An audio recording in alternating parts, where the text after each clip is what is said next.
नमस्कार, आप देख रहे हैं राष्ट्र प्रथम और मैं हूं आपके साथ में शोभित पाठक। न्यूज रूम लाइव में आप सभी का बहुत बहुत स्वागत है।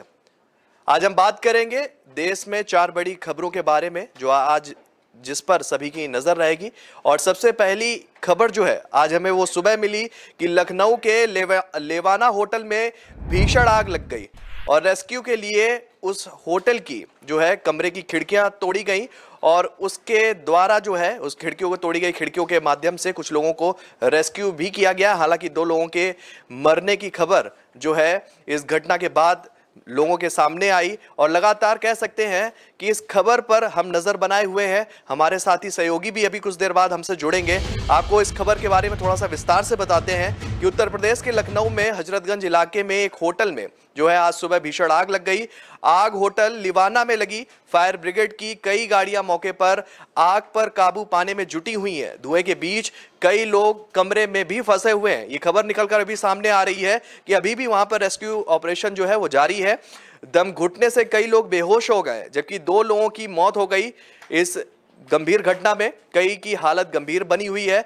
जानकारी के अनुसार जो है आज सुबह करीब 7:30 बजे हजरतगंज के सुल्तानगंज में ये होटल बना हुआ है जिसका नाम लिवाना होटल है। इसमें सुबह भीषण आग लग गई। आग में झुलसे लोगों को सिविल अस्पताल में भर्ती कराया गया। अभी तक होटल के अंदर से 20 से ज्यादा लोगों को निकाला जा चुका है। संख्या ज्यादा भी हो सकती है।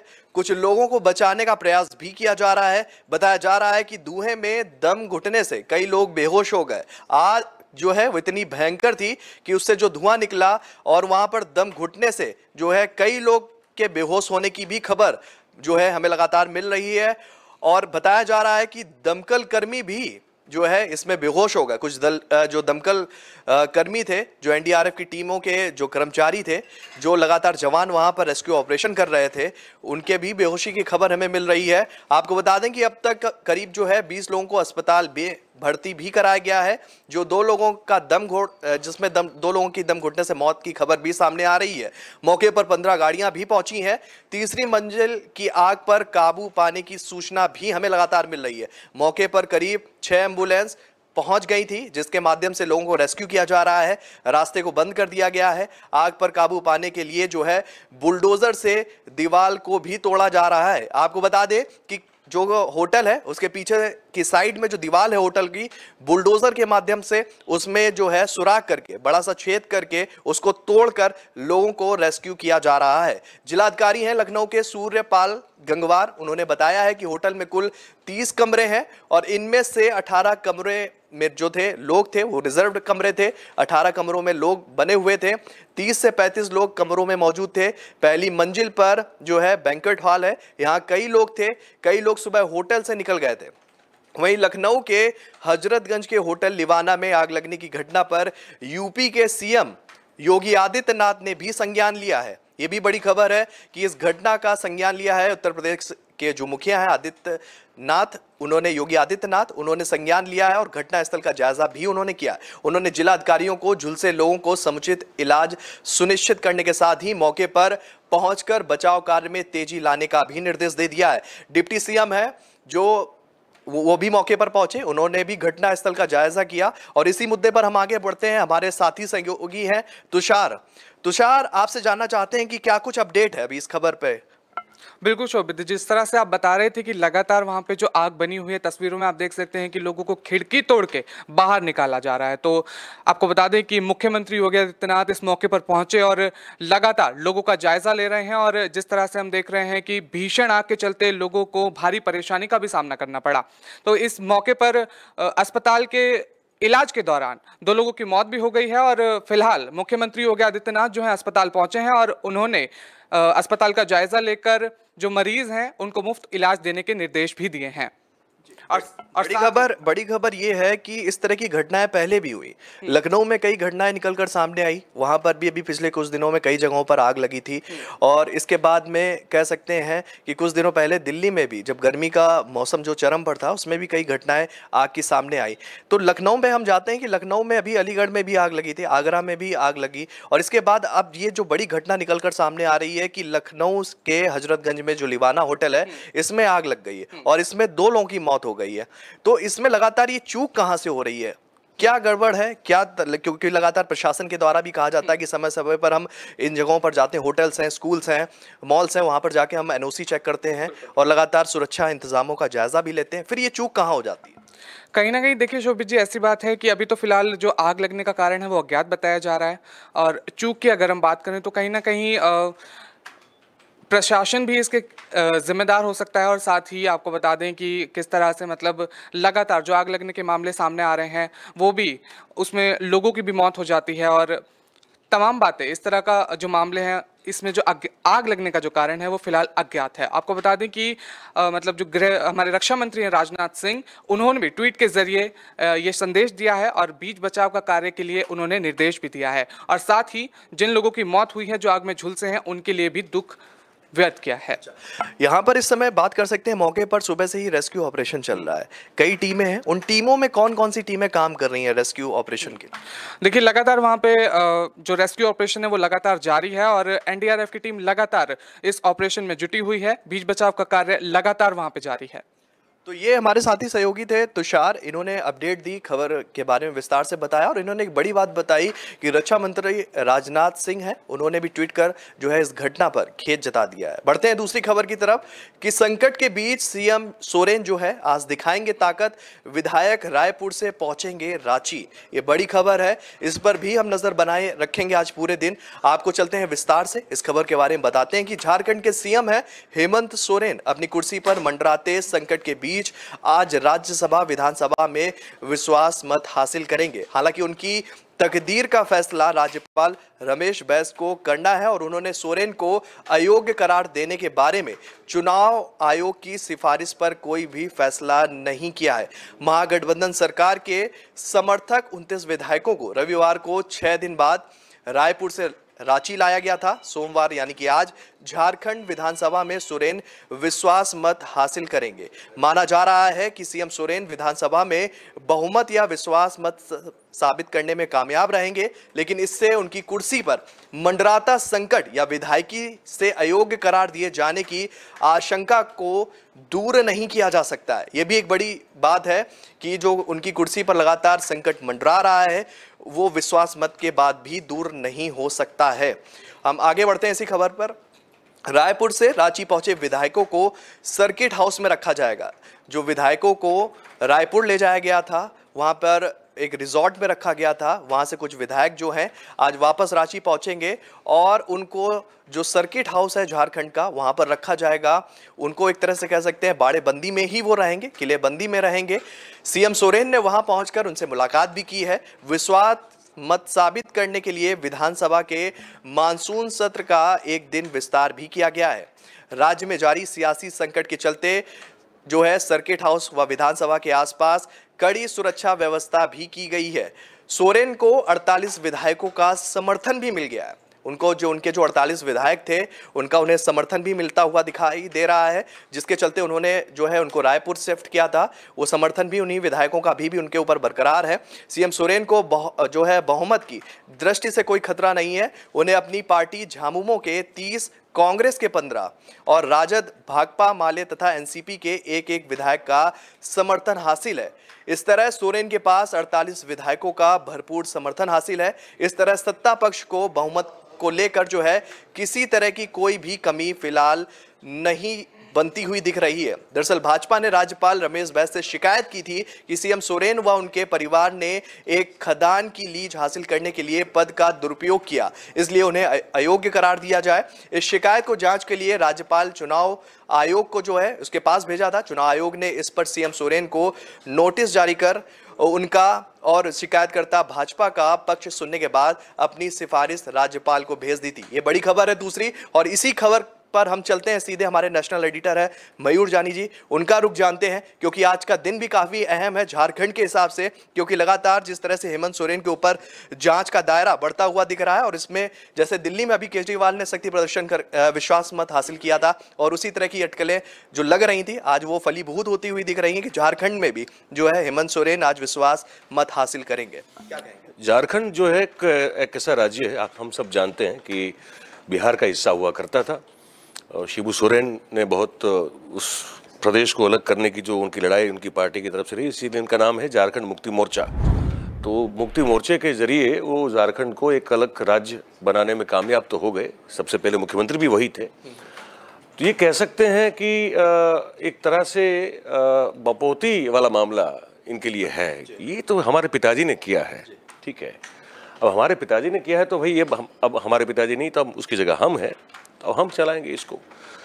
देखिए, भ्रष्टाचार में तो शिबू सोरेन पर भी बहुत सारे आरोप लगे थे, ठीक है।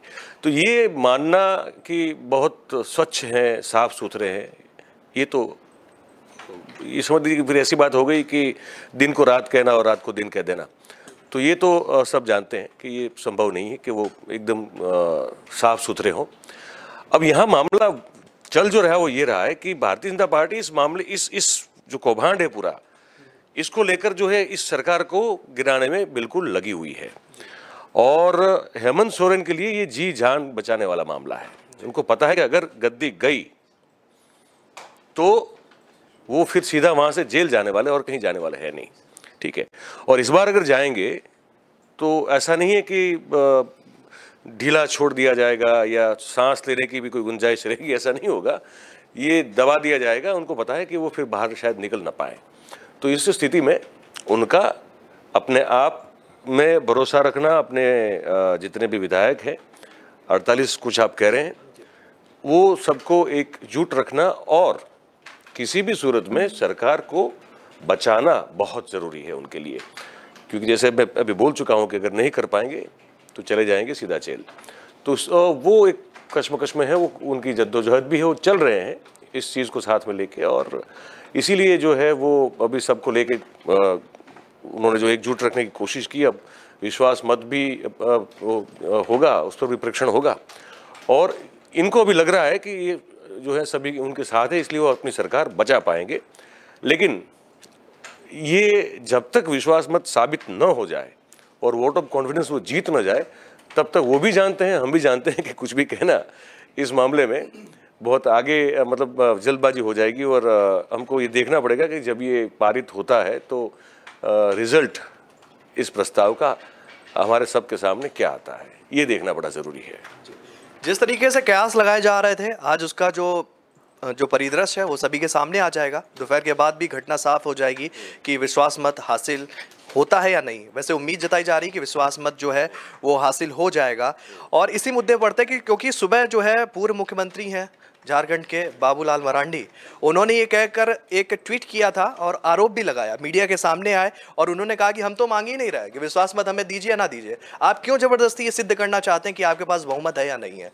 तो ये जो चलन है वो भी बढ़ रहा है, क्योंकि दिल्ली में भी अभी आपने देखा भाजपा ने नहीं मांग की और इसके बाद में अरविंद केजरीवाल ने विश्वास मत दिखाया। अब ये झारखंड में भी होता हुआ दिख रहा है। बाबूलाल मरांडी ने भी इस पर आरोप प्रत्यारोप का दौर भी इस बयान पे भी शुरू हो गया। झारखंड के कुछ नेताओं के द्वारा भी जो है प्रतिक्रिया देखने को मिल रही है। इस पर क्या कहेंगे? बस एक ही कारण है इसका कि इन सबको ये डर है कि ये ऑपरेशन लोटस नाम की जो एक चीज़ है, जो देश और दुनिया में भी अब तो ख्याति प्राप्त कर चुकी है कि किसी प्रादेशिक सरकार को अगर गिराना हो तो भारतीय जनता पार्टी एक ऑपरेशन करती है जिसका नाम है ऑपरेशन लोटस।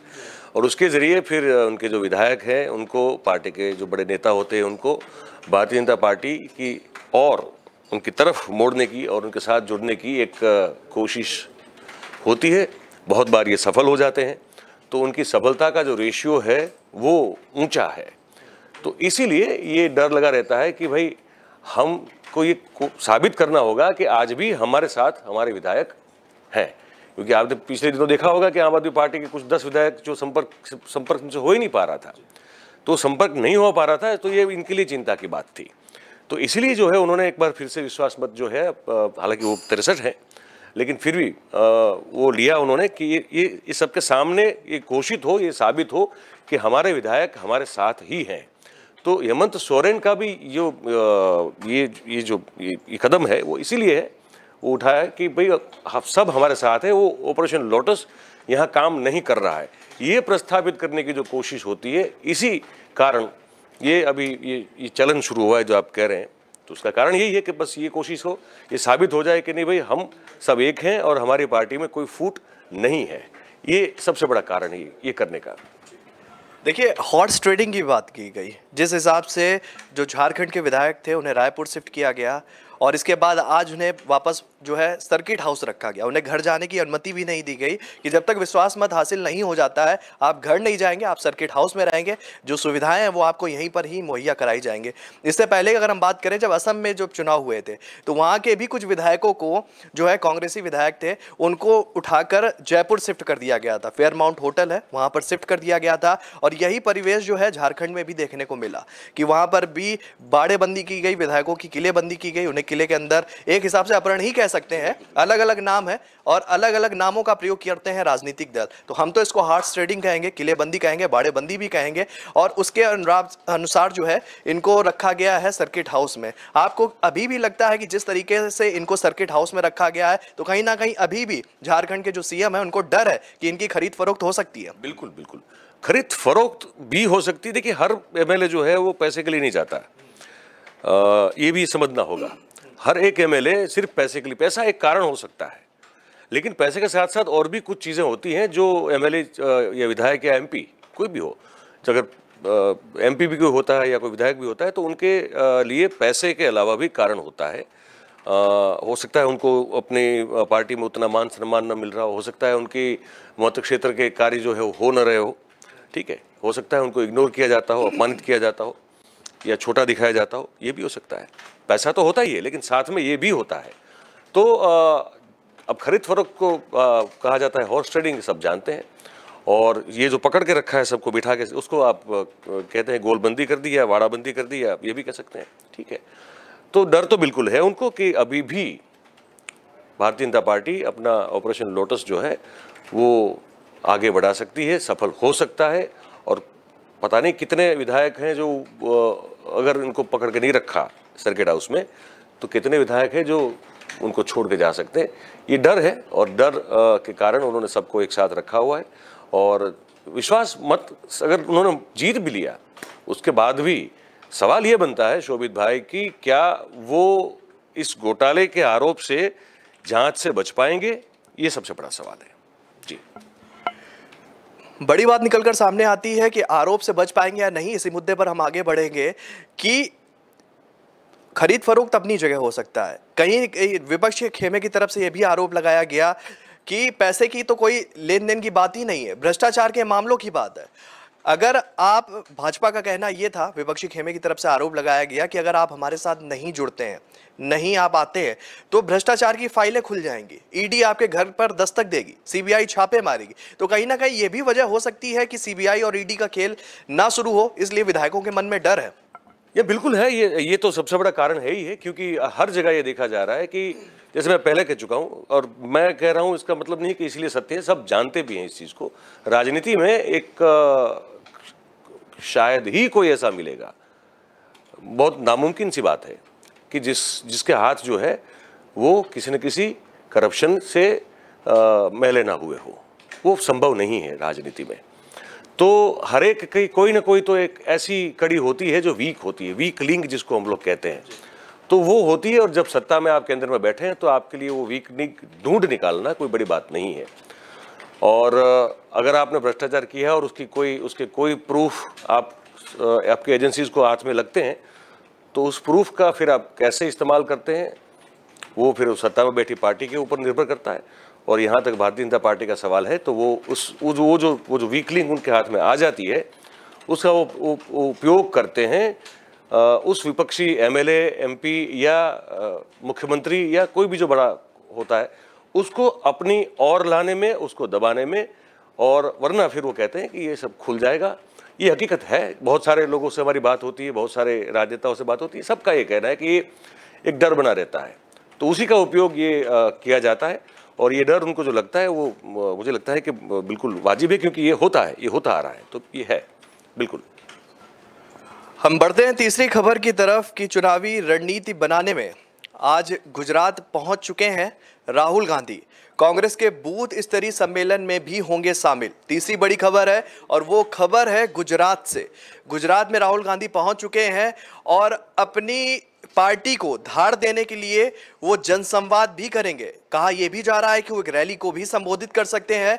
कांग्रेस के जो प्रदेश लेवल के नेता हैं, जो बड़े स्तर के नेता हैं, जो जो कार्यकर्ता हैं, वो भी जो है इसमें शामिल रहेंगे। राहुल गांधी उनसे भी बातचीत करेंगे, क्योंकि अभी कुछ दिनों बाद जो है गुजरात में चुनाव होने हैं। कुछ दिनों बाद का मतलब साल के अंत में चुनाव होने हैं गुजरात में। और गुजरात में जिस तरीके से आम आदमी पार्टी ने अभी अरविंद केजरीवाल जो मुखिया हैं दिल्ली के सीएम, उन्होंने 2 दिवसीय दौरा किया और लगातार रैली की और लोगों के बीच वो पहुंचे और अपनी बात पहुंचाने के लिए, उनके जो वादे थे उनको पहुंचाने के लिए लगातार जनसंवाद किया। इसके बाद जो है अब ये कांग्रेस के जो मुखिया कह सकते हैं, जिनके हाथ में भी कह सकते हैं बागडोर भी है कांग्रेस के, राहुल गांधी, वो भी अब गुजरात दौरे पर आज हैं। और कहा जा रहा है कि वो कांग्रेस के कार्यकर्ताओं के बीच अपनी पार्टी की धार को और मजबूत करेंगे और लोगों के बीच अपनी बात पहुंचाने का काम करेंगे। इसी खबर पर विस्तार से बढ़ेंगे। जिगर पांड्या जी हैं हमारे वरिष्ठ सहयोगी, वो भी इस मुद्दे पर अभी हमारे साथ जुड़ेंगे। उससे पहले इस खबर पे थोड़ा विस्तार से भी बात कर लेते हैं कि आगामी विधानसभा चुनाव के मद्देनजर कांग्रेस नेता राहुल गांधी आज गुजरात दौरे पर हैं और इस दौरान जो है वे कई कार्यक्रमों में भी शामिल होंगे। राहुल बूथ स्तर के पार्टी कार्यकर्ताओं की एक रैली को भी संबोधित करते हुए दिखेंगे और गुजरात के साबरमती आश्रम में एक प्रार्थना सभा में भी शामिल होंगे। पार्टी नेताओं ने कहा है कि गांधी अहमदाबाद के साबरमती रिवर फ्रंट में कांग्रेस के बूथ योद्धाओं के परिवर्तन संकल्प सम्मेलन को संबोधित करेंगे। प्रदेश कांग्रेस के नेताओं ने कहा है कि वह बाद में साबरमती आश्रम जाएंगे, जहां वह एक प्रार्थना सभा में शामिल होंगे और कांग्रेस की भारत जोड़ो यात्रा से पहले महात्मा गांधी का आशीर्वाद भी लेंगे। पार्टी नेताओं ने कहा है कि कांग्रेस ने इस साल के अंत में होने वाले चुनाव में जो है गुजरात विधानसभा चुनाव के लिए 3 महीने के लंबे अभियान की तैयारी की है। उन्होंने बताया है कि कांग्रेस के वरिष्ठ नेता प्रियंका गांधी वाड्रा और राहुल गांधी इस दौरान जो है प्रचार करते हुए गुजरात में देखे जाएंगे। आपको ले चलते हैं, इसी खबर पर आगे बढ़ते हैं। आपको बता दें कि राहुल गांधी ने आखिरी बार जो है 10 मई को गुजरात का दौरा किया था। तब उन्होंने दाहोद शहर में आदिवासियों को संबोधित किया था। पार्टी नेताओं ने कहा था कि इस बार वह आगामी चुनाव के लिए बूथ स्तर के कांग्रेस कार्यकर्ताओं को लामबंद भी करेंगे और इस तरह पार्टी के चुनाव अभियान की शुरुआत भी करते हुए दिखेंगे। गांधी की गुजरात यात्रा 7 सितंबर को पार्टी की भारत जोड़ो यात्रा करने से 2 दिन पहले हो रही है। यह भी एक बड़ी बात है। 3500 किलोमीटर लंबा पैदल मार्च 12 राज्यों और 2 केंद्र शासित प्रदेशों को कवर करेगा और लगभग 150 दिनों में पूरा होगा। ये पूरा प्रारूप तैयार कर लिया गया है कांग्रेस की तरफ से और इसी खबर पर हम जोड़ेंगे हमारे वरिष्ठ संवाददाता वरिष्ठ सहयोगी हैं जिगर पांड्या, उनके पास चलते हैं। जिगर जी, आपका बहुत बहुत स्वागत है हमारे साथ में न्यूज रूम लाइव में। आपसे जानना चाहेंगे, क्योंकि आपकी पृष्ठभूमि भी गुजरात है और गुजरात में राहुल गांधी जो है आज पहुंचे हुए हैं, क्या कुछ समीकरण बदलेंगे इस यात्रा के बाद? समीकरण तो समय पे छोड़ देते हैं सुमित, लेकिन बात राहुल गांधी की चल रही है और आज वो आए हुए हैं। तो गुजरात में कांग्रेस के कार्यकर्ता जो है उनकी एक उम्मीद भी थी कि हमारे राष्ट्रीय स्तर के नेता कोई तो आए, जब गुजरात में चुनावी माहौल बन चुका है और बहुत सारे नेता भारतीय जनता पार्टी के पिछले 4 महीने में आ चुके हैं, बहुत बार आ चुके हैं। ऐसा बोलिए कि हफ्ते में 2 बार तो कोई ना कोई राष्ट्रीय स्तर का दिग्गज नेता वो भारतीय जनता पार्टी का वो आता ही है गुजरात में। उनका चुनावी कार्यक्रम और चुनावी ब्यूगल उन्होंने फूंक दिया है। रही बात आम आदमी पार्टी की, उसके संयोजक और दिल्ली के जो सीएम है वो भी अरविंद केजरीवाल जी भी गुजरात में बहुत बार आ चुके हैं। अलग अलग उनके नेता भी आ चुके हैं, मनीष सिसोदिया हो या राष्ट्रीय अलग अलग जो उनके नेता है वो भी आ चुके हैं। लेकिन राहुल गांधी की बात की जाए तो आपने अभी बोला कि वो लास्ट में मई में आए थे, 10 मई में, उसके बाद आज आ रहे हैं। सवाल वो है कि क्या कांग्रेस को चुनाव में खड़ा नहीं होना है या चुनाव के जो तौर तरीके रहते हैं वो पता नहीं है। भारतीय जनता पार्टी हो या आम आदमी पार्टी हो, दोनों पिछले 4 महीने में कितनी बार लोगों के बीच उनके राष्ट्रीय नेता पहुंच चुके हैं। और राहुल गांधी की बात है तो वो आदिवासी सम्मेलन में दाहोद में आए थे, उसके बाद आज आ रहे हैं। तकलीफ वहीं पे है कांग्रेस की और राहुल गांधी की भी कि जहां जाना है, बार बार जाना है, हल्ला बोल वहां जाके करना है, वो हल्ला बोल वो वहां बैठ के करते हैं, दिल्ली में बैठ के करते हैं। इधर चुनावी माहौल बन चुका है, फिर भी राहुल गांधी या कोई राष्ट्रीय नेता यहाँ पे दिखाई नहीं देते, सिवा कि अशोक गहलोत हो या रघु शर्मा हो। उनको तो जिम्मेदारी दे दी गई है ना गुजरात की, तो वो आएंगे, लेकिन राष्ट्रीय नेता कब आएंगे? अब आज की बात है, वह बूथ लेवल के कार्यकर्ता के साथ वो संवाद करेंगे। सवाल वो है कि बूथ लेवल पे कार्यकर्ता है या सब नेता ही है। सवाल वो है कि कार्यकर्ता में जोश कैसे भरेंगे, क्योंकि चुनावी माहौल तो पिछले 4-6 महीने में बाकी पार्टियां जो है, भारतीय जनता पार्टी है या आम आदमी पार्टी है, जो अभी ग्राउंड लेवल पे नहीं पहुंची थी पिछले 4 महीने तक, वो अभी पहुंच चुकी है। लेकिन कांग्रेस अभी कहां पे है, कैसे है, उसकी चुनावी रणनीति क्या है, कैसे वो चुनाव की बातें करेंगे लोगों के बीच में जाके। आप दर्शकों को हम बता दें कि गुजरात में मुख्य विपक्ष पार्टी आज के तौर पे विधानसभा में कांग्रेस है। क्या पिछले 27 साल के मुद्दों को लेकर राहुल गांधी और कोई राष्ट्रीय नेता गुजरात के मुद्दों को लेकर आया है पिछले 4-5-6 महीने में? नहीं आया है। उसके सामने आप देखिए, अभी नई नई आई हुई पार्टी आम आदमी पार्टी, जैसे अभी माहौल ऐसा बना रही है कि वो विपक्ष की पार्टी है और हल्ला बोल कर रही है। अरे भाई, कांग्रेस है अभी तो विपक्ष में, उसकी ज्यादा से ज्यादा मतलब कि कुछ वजूद कांग्रेस में है। मतलब पिछली बार 2017 की बात करें तो भाजपा को टक्कर दी थी और 100 के करीब, मतलब कि 75-80 तक उसकी सीटें पहुंच चुकी थी और 100 के करीब एक सीट बाकी थी भाजपा की, और वहीं पे रुका दिया गया। भाजपा को सत्ता में आने में मतलब दिक्कत हुई थी, वहां तक की टक्कर कांग्रेस ने दी थी, तो क्या इस बार टक्कर नहीं देनी है? तो ये सब बड़े सवाल है। आज भले वो रिवर फ्रंट पे जाए या साबरमती आश्रम में जाए या भारत जोड़ो कार्यक्रम करे, अच्छी बात है, कांग्रेस को उभर कर आना ही पड़ेगा। लेकिन सवाल बहुत सारे उठ रहे हैं कि कांग्रेस को क्या गुजरात में सत्ता में आना है? अगर आना है तो शोभित, ये 4 महीने का गैप है, वो बहुत बड़ा गैप है। बाकी सारी पार्टियों ने 4 महीने में बहुत सारा इंतजाम या बहुत सारा ग्राउंड लेवल बना के, एक सरफेस बना के तैयार कर चुके हैं। अब राहुल गांधी जी आके क्या करेंगे, वो एक बड़ा सवाल है।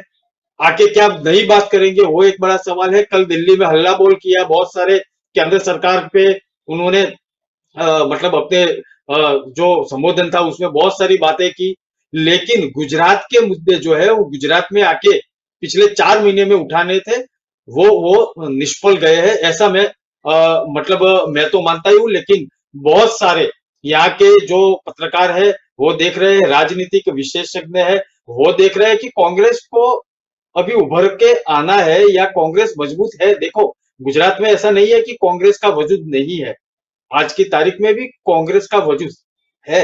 और पिछले 5 सालों में बहुत सारे मुद्दे ऐसे थे कि जो भाजपा और शासन तंत्र के सामने उनको लाने थे, लेकिन कब लाए, कैसे लाए, उसका विश्लेषण तो बाद में करेंगे। पहले बात वो है कि आप अभी आए हैं, आज से क्या चुनावी बिगुल फूकेंगे? तो फूकेंगे तो आने वाले दिनों में कितने बार वो आप आपके साथ या आप अकेले कितने बार आएंगे? क्योंकि पिछले 4 महीने में बहुत सारी बातें हो चुकी है। सवाल वो है कि कांग्रेस को क्या इस बार जीतना है या सत्ता पे आना है? तो ये जो 4 महीने का गैप है वो बहुत बड़ा है। शोभित जी, बिल्कुल आपने बड़ी बात बताई। और जिस तरीके से घटनाक्रम बदल रहा है गुजरात के अंदर की भी हम बात करेंगे, क्योंकि चुनाव आने वाले हैं और हर वो विपक्ष पार्टी, चाहे वो कांग्रेस हो चाहे वो आम आदमी पार्टी हो, वो गुजरात में बीजेपी की गढ़ को ढाने की भरकस कोशिश कर रही है। और उसका प्रमाण भी देखने को मिल रहा है कि जिस तरीके से आम आदमी पार्टी ने अभी जो है वहां पर अरविंद केजरीवाल का दौरा देखा गया, और उसके तुरंत बाद जो कल जो दिल्ली में महारैली थी हल्ला बोल कांग्रेस की, उस इतनी बड़ी रैली के बाद आज राहुल गांधी स्वयं जा रहे हैं गुजरात, और गुजरात वो पहुंच चुके हैं और लगातार पार्टी की जो धीमी गति है उसको तेज करने की कोशिश कर रहे हैं। और इसके बाद 7 सितंबर से कांग्रेस की भारत जोड़ो यात्रा का भी जो है शुभारंभ हो रहा है। इन सबको देखते हुए आपको लगता है कि जिस तरीके से आपने बताया कि 4 महीने में पार्टी ने कोई भी सुध नहीं ली कांग्रेस गुजरात के अंदर। कांग्रेस पार्टी के कार्यकर्ता भी जो है सुस्त दिखे, लेकिन उसी को धार देने के लिए, उसी को मजबूती प्रदान करने के लिए राहुल गांधी आज पहुंच रहे हैं सीधे गुजरात में। आपको लगता है कि 4 महीने भूल गए थे और 4 महीने बाद फिर से ये आज गुजरात पहुंच रहे हैं? आपको लगता है कि ये 4 महीने का जो गैप है उसको वो भरने में कामयाब हो पाएंगे? कामयाब तो हो पाएंगे या नहीं हो पाएंगे, क्योंकि देखो आज राहुल जी आ रहे हैं यहाँ पे गुजरात में, और कल युवा कांग्रेस में का जो अध्यक्ष है विश्वनाथ वाघेला, उसने रेजिग्नेशन दे दिया है। आज बात वो आ रही है कि आज शायद सूत्रों के मुताबिक हम बात करें तो आज उनके फोटोग्राफ्स भाजपा के अध्यक्ष के साथ या अलग अलग नेताओं के साथ दिखने के लगे हैं सुबह से सोशल मीडिया में। तो शोभित ऐसी बात चली हुई है कि युवा कांग्रेस अध्यक्ष ने कल अपना जो रेजिग्नेशन है वो दे दिया और शायद भाजपा में शामिल होंगे। अब देखो राहुल गांधी आ रहे हैं गुजरात में और यहाँ पे टूटती कांग्रेस नजर आ रही है। ये बहुत बड़ी बात है गुजरात के पॉलिटिकल नजरिए से देखा जाए तो। अब बात रही राहुल गांधी की, द्वारका में भी चिंतन शिविर के लिए वो आए थे, बहुत सारी बड़ी बड़ी बातें निकाल के एक मैनिफेस्टो जो आने वाले गुजरात के लिए हम ये करेंगे, हम सत्ता पे आएंगे तो वो करेंगे। उसके बाद वो आए 4 महीने पहले, उसके बाद 4 महीने के बाद आज आए। तो क्या गुजरात में आप चिंतन शिविर करने के बाद क्या गुजरात में आपको सत्ता पे नहीं आना है? अगर आना है तो अभी भी आपके पास 2-3 महीने और है, अभी भी देरी नहीं हुई है। गुजरात के कार्यकर्ता जो है उनके कांग्रेस के, वो काम करने के लिए तैयार है, लेकिन जिम्मेदारी देनी पड़ेगी। जैसे बूथ लेवल पे भारतीय जनता पार्टी का एक मजबूत संगठन खड़ा हो चुका है सालों से, क्या कांग्रेस का है? उसके ऊपर चिंतन करना चाहिए। आम आदमी पार्टी जो नई सही आई है, अभी तो मतलब उसके कुछ वजूद कुछ दिखाई दे रहे हैं, लेकिन उसने सबसे पहले क्या काम किया? बूथ लेवल या गांव-गांव तक पहुंचने का काम किया। कांग्रेस को तो वो जमीन बनी बनाई पिछले सालों से, मतलब सदियों से उसके पास है, तो उसका इस्तेमाल क्यों नहीं करते हैं ये लोग? करना पड़ेगा अगर सत्ता में आना है। जी। तो ये तीसरी बड़ी खबर थी हमारी, राहुल गांधी का आज गुजरात दौरा हुआ है। और इस बीच सबसे बड़ी खबर निकलकर सामने आ रही है कि दिल्ली में जो है बीजेपी ने प्रेस कॉन्फ्रेंस कर आम आदमी पार्टी का स्टिंग ऑपरेशन का एक वीडियो जारी किया है, और जिसके बाद से दिल्ली की राजनीति फिर से एक बार बहुत गर्म हो चुकी है। इसी मुद्दे पर हम सीधे जोड़ेंगे, हमारे नेशनल एडिटर हैं मयूर जानी जी। सर, इस वक्त की सबसे बड़ी खबर आ रही है अभी हाल में ही कि एक स्टिंग ऑपरेशन सामने आया है और इसको लेकर बीजेपी ने बड़ी प्रेस कॉन्फ्रेंस की है और लगातार आम आदमी पार्टी पर हमला बोला है कि देखिए किस तरीके से शराब नीति में बड़ा भ्रष्टाचार हुआ है, और उसका जीता जागता उदाहरण इस वीडियो के माध्यम से जनता के सामने आ गया है। अरविंद केजरीवाल करते तो बड़ी बड़ी बातें हैं और पीठ पीछे देखिए क्या हो रहा है, स्टिंग ऑपरेशन आ रहा है और इसके बाद में वीडियो में क्या कुछ नहीं हो रहा है, पैसे लेने की बात कही जा रही है और शराब नीति में जो है कहा जा रहा है कि इतने पैसे लेंगे, आपको जो मर्जी है वो आप करते रहिए। इस तरह की जो खबरें वीडियो के माध्यम से बीजेपी ने प्रेस कॉन्फ्रेंस करके आम आदमी पार्टी पर बड़ा निशाना साधा है, इस बारे में क्या कहेंगे आप? ये एक स्टिंग है जो कुलविंदर मारवा का स्टिंग है, जो आरोपी उनके पिता है। ये जो 7-8 आरोपी बड़े बनाए गए हैं उसमें से एक जो है इनके पिता है कुलविंदर मारवा। इन्होंने एक कोई गाड़ी में बैठे हैं और वो उनका स्टिंग हुआ है, ये ऐसा अभी प्रथम दृष्टि से लगता है। तो वो कह रहे हैं कि कुछ 150 करोड़ से ऊपर के कमीशन दिए गए हैं, और जो ब्लैक लिस्टेड कंपनी थी उनको भी इन लोगों ने बोले गलती ये कर दी है कि ऐसी कंपनियों को जो ब्लैक लिस्टेड थी उनको आवंटन कर दिया, और बड़े 150 करोड़ से ऊपर और 150 करोड़ का भी कमीशन है। इसके अलावा एक और बड़ा कमीशन का भी उसमें जिक्र है। अब ये वीडियो जो है, अब ये जो मारवा कह रहे हैं, इस देखिए ये राजनीतिक घमासान है। अब एक चीज़ ये है, भारतीय जनता पार्टी के पास एक चीज़ ये आ गई कि कोई एक छुपे हुए कैमरे में ये बोलता हुआ कैद हो गया कि यहाँ पैसे लेन देन हुई है और बहुत बड़ी लेन देन हुई है। अब ये इसका उपयोग जो है वो राजनीतिक उठापटक के लिए होगा। शोभित भाई, हमको नहीं मालूम है, ना आम आदमी, मतलब एज ए जर्नलिस्ट हमको तो मालूम नहीं है कि इसका तथ्य क्या है, इसके पीछे क्या सचमुच ये सचमुच स्टिंग है कि नहीं है, और अगर है तो फिर ये इसकी जांच जो है बिल्कुल होनी चाहिए। ये जो मारवाजी हैं उनको भी जो है उनकी पूछताछ होनी चाहिए और सबूत जो है वो जुटाना चाहिए। तो वो एक जो है वो जुडिशियल और लीगल प्रोसेस है जो जांच के दायरे में बनती है, उसके बाद फिर कोर्ट की प्रक्रिया में वो पहुंचती है, उसके बाद फिर जुडिशियल कार्रवाई शुरू होती है। तो वो अब मुझे देखने में जो रुचि है वो ये है कि भारतीय जनता पार्टी ने स्टिंग तो घोषित ये जारी कर दिया, वायरल हो गया, इतना जल्दी वायरल हो रहा है कि पूछो मत। अब क्या इसको आधार बनाते हुए आम आदमी पार्टी के खिलाफ, मनीष सिसोदिया के खिलाफ क्या कोई भी लीगल एक्शन इनिशिएट हो जाएगी क्या? अगर वो हो जाती है तो मुझे लगता है कि फिर ये स्टिंग में दम है। अगर नहीं होती और सिर्फ बयानबाजी होती रहती है तो फिर मुझे लगता है कि उस स्टिंग में दम नहीं है। तो स्टिंग की मजबूती और स्टिंग की सच्चाई का पता आपको तभी चल सकता है जब उस पर उसी को आधार बनाते हुए कोई लीगल एक्शन लेना शुरू कर दिया जाए। जब ये शुरू हो जाएगा तो बिल्कुल ये समझ में आएगा कि इसमें दम है। और जैसे मैंने पहले भी कहा था, इससे पहले वाली खबर बोल रहा था कि देखिए कोई ऐसा नहीं है जो कहे कि हमने भ्रष्टाचार नहीं किया है।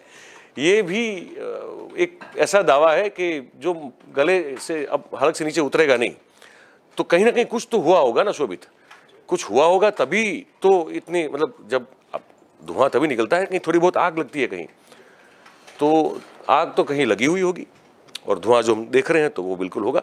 पर ये स्टिंग में जो बोला जा रहा है उसको सच साबित करना मेरे ख्याल से अब भारतीय जनता पार्टी के लिए बहुत जरूरी बन जाएगा, बहुत ही जरूरी बन जाएगा। पिछले कुछ दिनों की अगर हम बात करते हैं, क्योंकि दिल्ली जो है इस समय बहुत महत्वपूर्ण राजनीति है वहां पर, और जिस तरीके से आम आदमी पार्टी का कद बढ़ता हुआ चला जा रहा है और बीजेपी लगातार उसको लेकर काउंटर अटैक कर रही है, और इसके बाद एक के बाद चाहे वो मनीष सिसोदिया के ऊपर सीबीआई की रेड हो और इसके बाद का जो घटनाक्रम था वो सभी के सामने था, इसके बाद चाहे वो संजय सिंह का बयान हो, चाहे वो स्कूल को लेकर उन्होंने प्रधानमंत्री को लेकर ऑफर कहा था कि आप बगल में जाते हैं, आप क्यों नहीं देखने आते हैं कि दिल्ली के स्कूलों का क्या हाल है। इसको लेकर भी राजनीतिक उठापटक सामने आई थी दोनों पार्टियों के बीच में।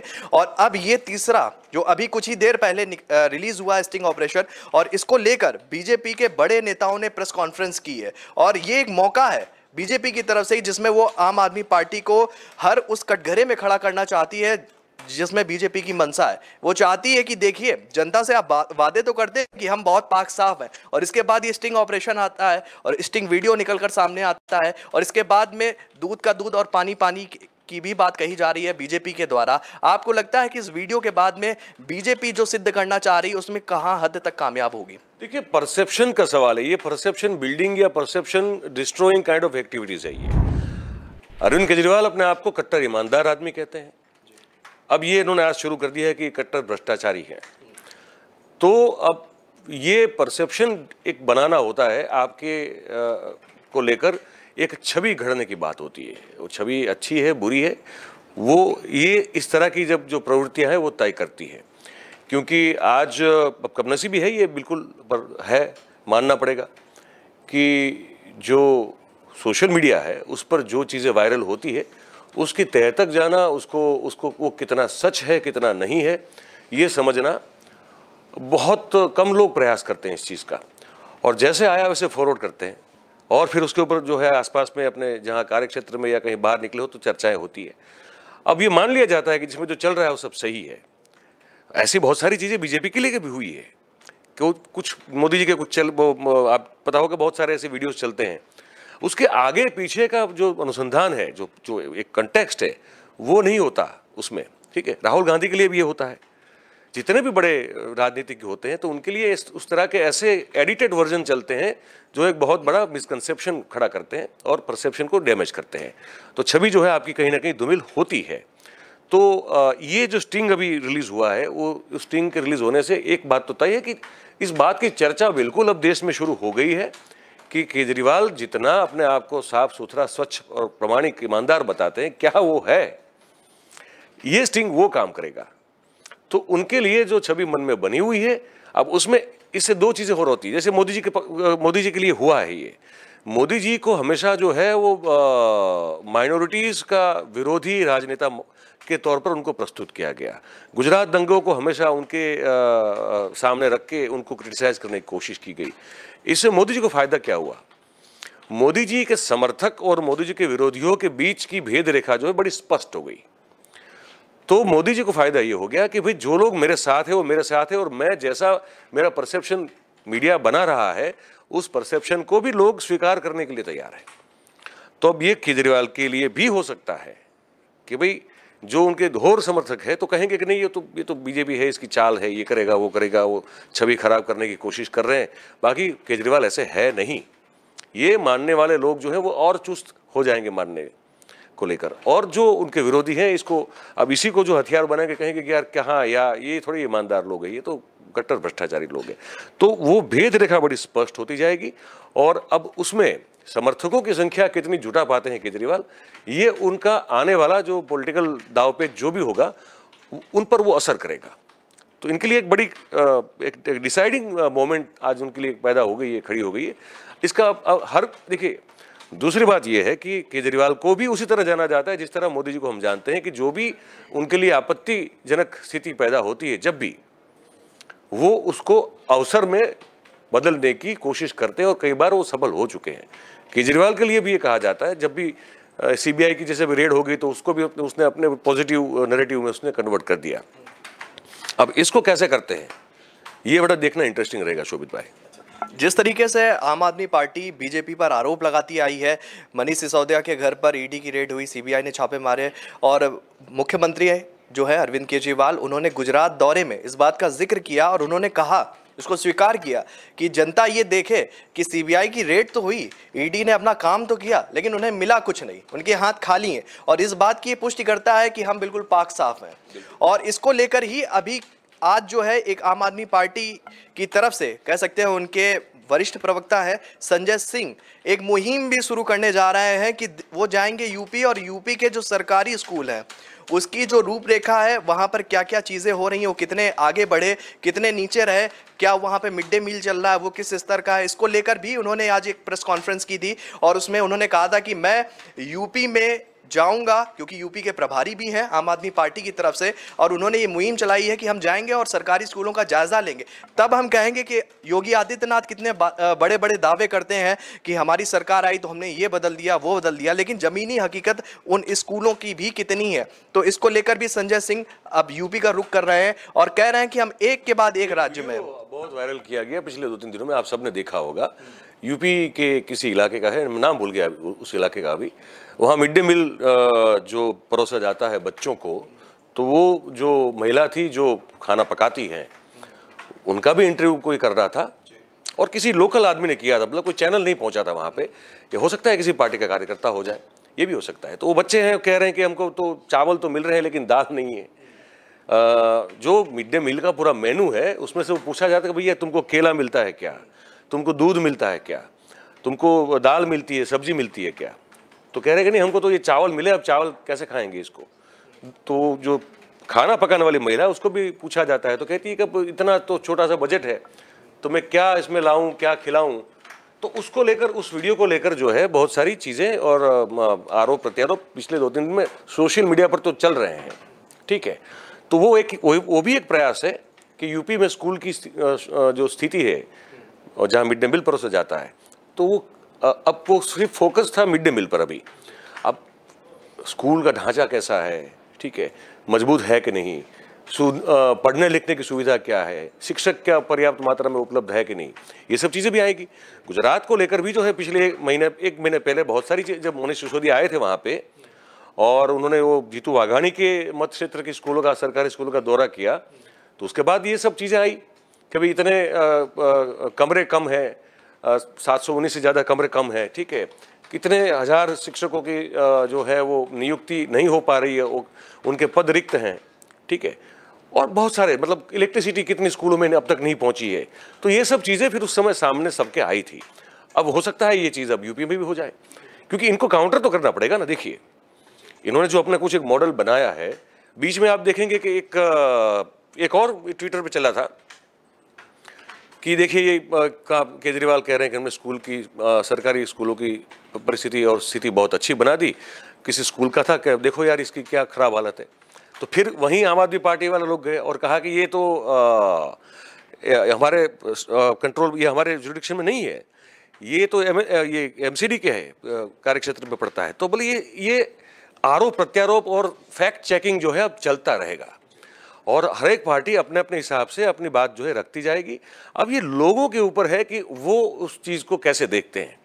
जैसे मैंने पहले भी कहा कि अगर लोग ये मानना शुरू कर दें कि नहीं यार केजरीवाल पे जो हो रहा है वो तो गलत हो रहा है क्योंकि आदमी बिल्कुल सही है, सच है, और उसको दागदार बनाने की जबरन कोशिश की जा रही है, अगर लोग ये मानना शुरू कर देंगे तो केजरीवाल की किस्मत खुल जाएगी। और अगर लोग ये मानना शुरू कर देंगे कि नहीं यार ये तो बहुत गलत आदमी है, तो ये तो चोला पहन के बैठा हुआ है ईमानदारी का, लेकिन है नहीं, अगर ये मानना शुरू कर देंगे लोग तो केजरीवाल के लिए मुसीबत बढ़ जाएगी। मुख्य विपक्षी पार्टी है कांग्रेस। वर्तमान परिवेश को देखते हुए आम आदमी पार्टी उससे एक कदम आगे निकलना चाहती है। आम आदमी पार्टी की भी मंशा ये है कि मुख्य विपक्षी और बड़ी पार्टी जिस कदी से वो बढ़, आम आदमी पार्टी को तो भैया अगले चुनाव में सरकार बनानी है, सरकार, उनको विपक्ष में नहीं बैठना है। नहीं विपक्ष नहीं, लेकिन वो उनकी मंशा अरविंद केजरीवाल चाहते हैं कि हमें भी इस तौर पे देखा जाए कि आने वाले समय पे हम एक बड़ी पार्टी विपक्ष के चेहरे के रूप में बन के निकले, और उसको उन्होंने करने के लिए जो है लगातार भाजपा उसको रोकने का भी प्रयास कर रही है। फोकस इस समय देख सकते हैं भारतीय जनता पार्टी का कांग्रेस की तरफ थोड़ा सा कम हुआ है, क्योंकि जिस तरीके से वो आपको घेर रहे हैं कांग्रेस को वो उसकी हालिया पे छोड़ दिया है, और कहीं ना कहीं कांग्रेस अंतरकलह से परेशान है। और ये अच्छी तरह से भारतीय जनता पार्टी जानती है कि कांग्रेस में अभी उन्हें खतरा नहीं दिख रहा है, उन्हें खतरा दिख रहा है आम आदमी पार्टी की तरफ से। अभी भी खतरा दिख रहा है, मैं बताऊं आपको, यह मैं करेक्ट इसलिए करता हूं, कांग्रेस को वो तब तक खतरे के चिन्ह के रूप में देखेंगे जब तक कांग्रेस पूरी डिसमेंटल न हो जाए।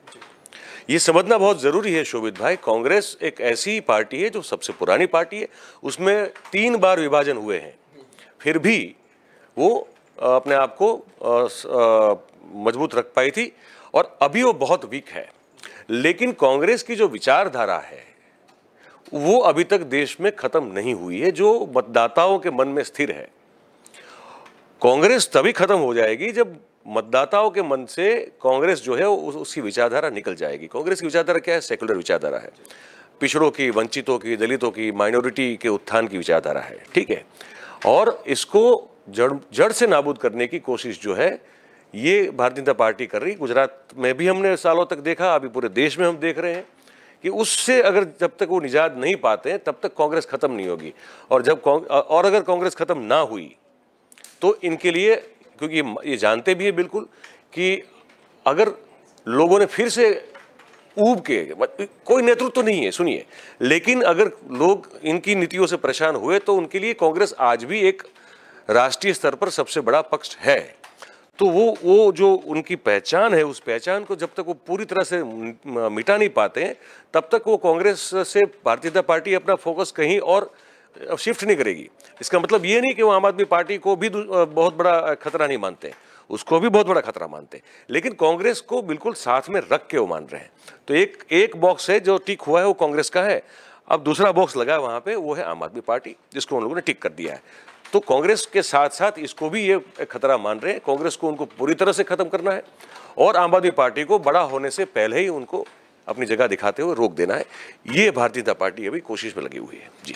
सत्येंद्र जैन के ऊपर भी कई भ्रष्टाचार के आरोप लगाए और जेल में वो अपनी कह सकते हैं सजाई काट रहे हैं। उन्होंने फिर ये भी कहा, हाँ जेल के अंदर का मतलब यही है कि फिर अपने आप को वो जेल के अंदर है वो बाहरी वातावरण से पूरी तरीके से कटे हुए हैं, ठीक है। याददाश्त चली गई, हाँ उनकी याददाश्त भी चली गई है, ये भी एक बहुत बड़ा, इस पे भी बहुत तंज कसा। और इसके बाद ये स्टिंग ऑपरेशन आज निकल कर आ रहा है। भ्रष्टाचार जो भारतीय जनता पार्टी है वो दिल्ली के अंदर जो है वो ये दिखाना चाहती है कि सबसे बड़ी अगर भ्रष्टाचार की पार्टी है। हालांकि भ्रष्टाचार का आरोप उन्होंने कांग्रेस के भी टाइम में लगाया था और 2G कोलगेट घोटालों का जिक्र किया था। वो भ्रष्टाचार पे जांच चल रही है और आज भी उसका निष्कर्ष अभी तक कुछ साबित हो गया ना, वो तो नहीं है, वो बिल्कुल उस पर कुछ नहीं निकला, साबित नहीं हुआ, बिल्कुल उस पर कुछ नहीं निकला। लेकिन आम आदमी पार्टी पे भी अब उसी नीति पे वो काम कर रही है कि पूरी तरह से ये सिद्ध करना चाहती है कि भ्रष्टाचार की पार्टी है। चाहे वो सत्येंद्र जैन परिवहन विभाग ले लीजिए दिल्ली का, उसमें घोटाले का जिक्र था, स्कूलों के घोटाले का जिक्र, जिस मॉडल को केजरीवाल ने उठाने की कोशिश की कि हम इसमें अच्छा काम कर रहे हैं और भाजपा ने उसी मॉडल पर भ्रष्टाचार की मोहर लगा दी कि ये भ्रष्टाचार है। आपको लगता है कि क्या जो एक नई पार्टी है वो शुरुआत कर रही है और जिस तरीके के आरोप दिन ब दिन लगते हुए चले जा रहे हैं आम आदमी पार्टी के ऊपर, आपको लगता है कि ये विश्वास और ये आरोप कितने सच हो सकते हैं? क्योंकि लगातार इस पे भी जांच चल रही और अभी कहीं कुछ साबित होता हुआ नहीं दिख रहा। जांच पे जांच चल रही है पर रिजल्ट अभी कहीं से कुछ नहीं आ रहा है। आपको लगता है कि इसका जो आरोपों का असर है वो आने वाले विधानसभा चुनाव जो गुजरात में है उसमें भी देखने को मिलेगा? असर तो देखने को मिलेगा, ये बात बिल्कुल तय है। अब मैंने जैसे अभी कह रहा था मैं कि अब वो उनके पक्ष में दिखेगा या उनके विरुद्ध में दिखेगा, वो देखना बड़ा इंटरेस्टिंग रहेगा शोभित जी। क्योंकि जैसे मैं कह रहा था, ध्रुवीकरण पॉजिटिव भी हो सकता है, ध्रुवीकरण नेगेटिव भी हो सकता है वोट्स का, मतों का। तो वो इनके लिए कैसे काम करता है और इसका काउंटर कैसे वो कर रहे हैं, अभी देखने को मिलेगा, वो काउंटर में उतर आएंगी।